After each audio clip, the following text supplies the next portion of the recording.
నమస్తే, welcome to Bharati's kitchen. Telugu one viewers అందరికీ కృష్ణాష్టమి శుభాకాంక్షలు.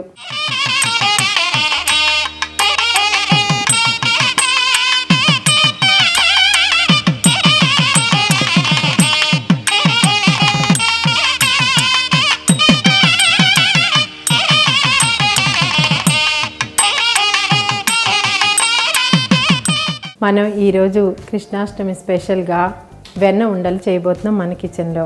వెన్న ఉండలకి కావలసిన పదార్థాలు: 1 కప్పు వెన్న, 1 కప్పు వరిపిండి, కొద్దిగా నువ్వులు, చిటికెడు వాము, ఇంగువ, తగినంతగా ఉప్పు, వేయించుకోవడానికి సరిపడినంత నూనె. సో వ్యూయర్స్, మనకి జన్మాష్టమి అనగానే చిన్న చిన్న పాదాలతో కృష్ణుడికి అందరం స్వాగతం పలుకుతూ ఉంటాం. అలాగే రకరకాల నైవేద్యాలు సమర్పిస్తూ ఉంటాం.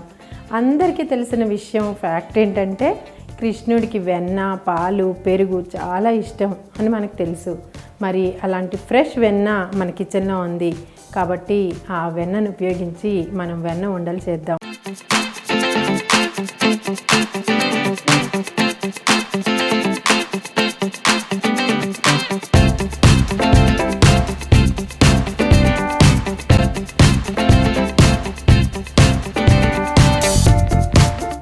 ఇది ఒక చిన్న సింపుల్ రెసిపీ. దీనికి చాలా తక్కువ ఇంగ్రీడియంట్స్ని మనం యూజ్ చేస్తాము. జనరల్గా మన కిచెన్లో వరిపిండి అనేది ఉంటూనే ఉంటుంది. దీన్ని సుమారుగా మనం 1 గ్లాసు లేదా 1 కప్పు మనం ఇంత వరిపిండి తీసుకున్నట్లయితే దీనికి తగినంత 1 చిటికెడు ఉప్పు వేసుకుని కమ్మదనం కోసం కొద్దిగా నువ్వుల్ని జోడించి దీంతోపాటు మరి కొద్దిగా వాము. ఇది యాక్చువల్లీ కమ్మగా ఉంటాయి, ఇవి కారం ఉండదు. ఈ వెన్నపూస కలుపుతాం కాబట్టి చాలా కమ్మగా నోట్లో వేసుకుంటే కరిగిపోతూ ఉంటాయి.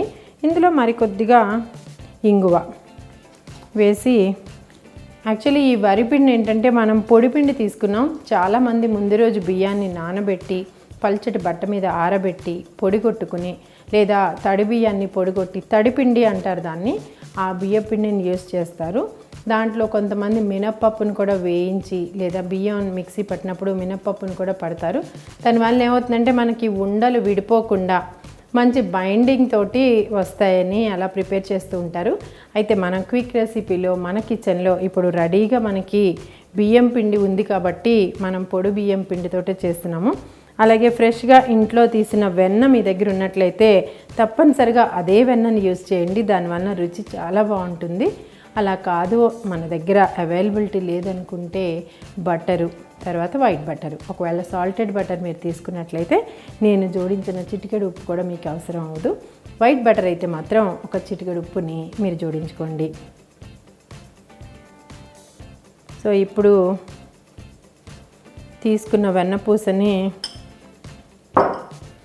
ఈ వరిపిండిలో వేసి మనం కలుపుకోవాలి.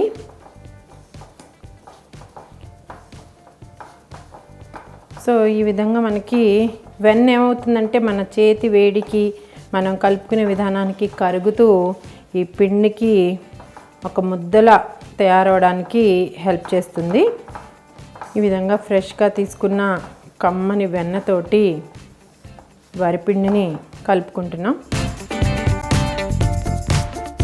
ఈ విధంగా పూర్తిగా మనం కలపడం వల్ల ఒక్కొక్కసారి ఏమవుతుందంటే ఈ వెన్న ఉండలు కలుపుకునే విధానాన్ని బట్టి మనకి రుచి ఉంటుంది. అలాగే ఒక్కొక్కసారి ఇవి పేలుతాయి అంటారు.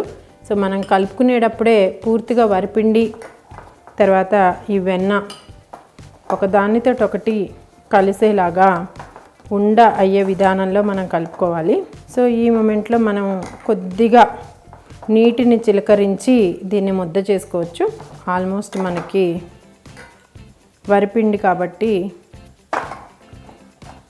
తెల్లగా ఈ ఉండలు మనం తయారు చేసుకుందాం. చాలామంది వీటిని తీపి ఉండల కింద కూడా చేస్తారు. ఈ కన్సిస్టెన్సీలో ఈ ఉండల్ని వేయించుకుని తీగ పాకంలో కూడా వేసి పాకం పట్టుకుంటూ ఉంటారు. మనం ఈ కన్సిస్టెన్సీలో దీనిని ఒక 5 నిమిషాలు పక్కన పెట్టుకుందాం. మనం దీన్ని ఒక క్విక్ రెసిపీగా చెప్పుకున్నాం. దీన్ని నానబెట్టాల్సిన అవసరం కూడా లేదు.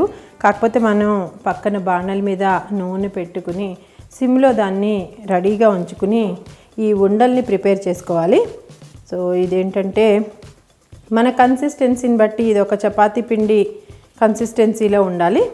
సో మనకి డైరీ ప్రోడక్ట్ కంపల్సరీ పిల్లలకి కార్బోహైడ్రేట్తో పాటు అందించాలంటారు కాబట్టి ఇది చంటి పిల్లలకు కూడా చాలా మంచి స్నాక్.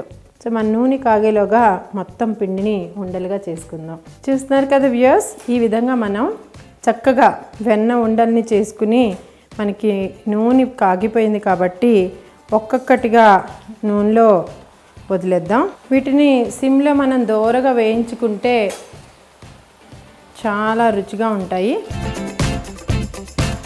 సో ఇది మనం వరిపిండితో బైండింగ్ చేసాం కాబట్టి కరకరలాడుతూ ఉంటాయి. సో గోల్డెన్ బ్రౌన్ వచ్చే వరకు మనం సిమ్లో పూర్తిగా ఇవి ఫ్రై అయ్యే వరకు ఉంచి, సో చూస్తున్నారు కదా వ్యూయర్స్, ఇలా మనం సిమ్లో కనుక వేయించుకుంటే మెల్లిగా ఇవి పేలే అవకాశం కూడా ఉండదు. సో ఇప్పుడు మనం స్టవ్ ఆఫ్ చేసుకుని ఇలా గోల్డెన్ బ్రౌన్లో ఇలా వేగిన వెన్న ఉండల్ని మనం డబల్ టిష్యూ పేపర్ మీద తీసేసుకుందాం.